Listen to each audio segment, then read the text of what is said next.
Hey, first grade friends, congratulations. You are on your final day of writing this paragraph where we are teaching our reader something, two facts really, that we learned from our text Brazil.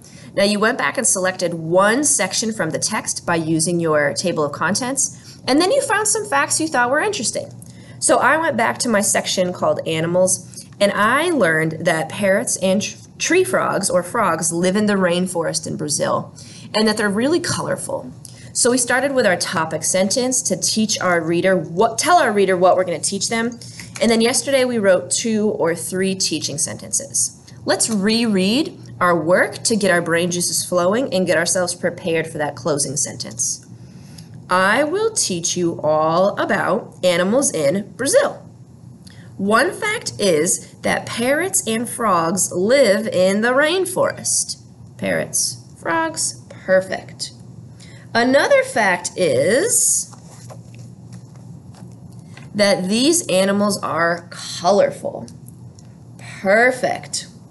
Now we need to close this up with our closing sentence. Now you know, friends, that one of my favorite ways to start my closing sentence is by saying, now you know all about animals in Brazil.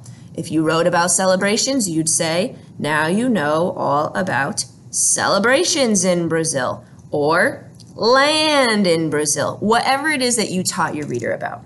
So I'm going to use this sentence starter. It's here, but you know what? I'm almost in 2nd grade. I can remember how to spell a lot of these words now. So if I don't need to copy the words, I'm going to use my memory. Here I go.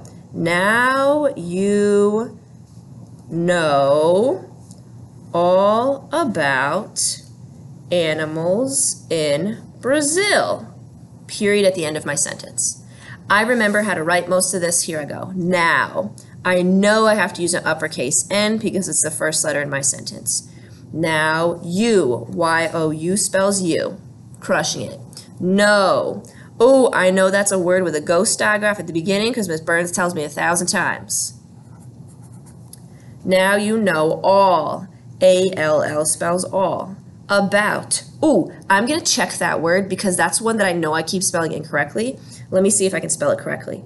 A-B-O-U-T, about. A-B-O-U-T, about. Perfect. Now you know all about animals in Brazil. Oh, I got the word animals in my sentence before. A-I, no, Miss Burns. A-N-I-M-A-L-S. Now you know all about animals in Brazil. Ooh, I know it's got to have an uppercase B because this is the name of a country. Ah, man, I got stuck. Just go back. I know this word was in my writing prompt. I know I also wrote it in my topic sentence. B-R-A-Z-I-L. B-R-A-Z-I-L. Brazil. Perfect. Now I can go back and read this whole paragraph to make sure it sounds right and makes sense. Here we go. Go ahead and read along with me, friends. I will teach you all about animals in Brazil. Let's keep reading. One fact is that parrots and frogs live in the rainforest. Another fact is that these animals are colorful. Now you know all about animals in Brazil. Perfect, friends. Then you know your task for tomorrow is to use your writing checklist to help you make sure that your writing is ready to read. So go ahead and use a sentence starter to write your closing sentence, and then if you finish, you can start your editing.